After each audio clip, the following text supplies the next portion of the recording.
As of January 15, nakatanggap ang Food and Drug Administration ng 25 ulat kaugnay sa mga pina-recall na mga batch ng infant formula products ng Nestle Philippines na Nan OptiPro at Nankid OptiPro. Sa 18 ito, may health concerns na napansin sa mga batang nakainom ng mga naturang infant formula.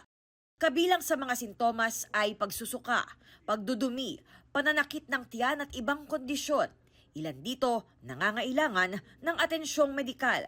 Sabi ng FDA, nire-review nila ang bawat report at kino-coordinate din sa mga kinauukulang ahensya. Nakikipag-ugnayan din sila sa Nestle Philippines Incorporated na inatasang regular na mag-ulat kaugnay sa ipinatupad na voluntary recall ng mga produkto.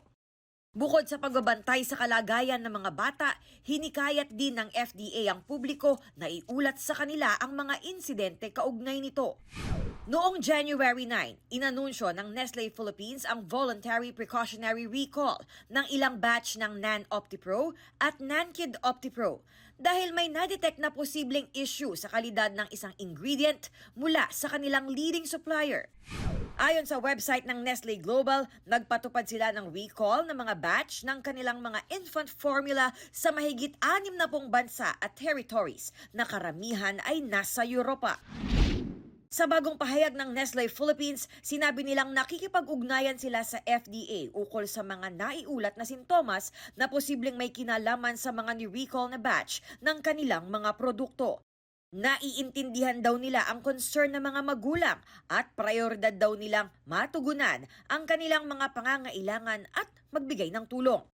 Sinimulan nila ang voluntary recall bilang pag-iingat matapos nilang ma-detect ang mababang level ng hindi nila tinukoy na substance sa isang ingredient mula sa global supplier. Paglilinaw rin ng Nestle, walang itinakdang food safety thresholds ang health authorities kaugnay ng naturang substance. Wala pa rin anilang malinaw na datos na nag-uugnay sa epekto nito sa kalusugan.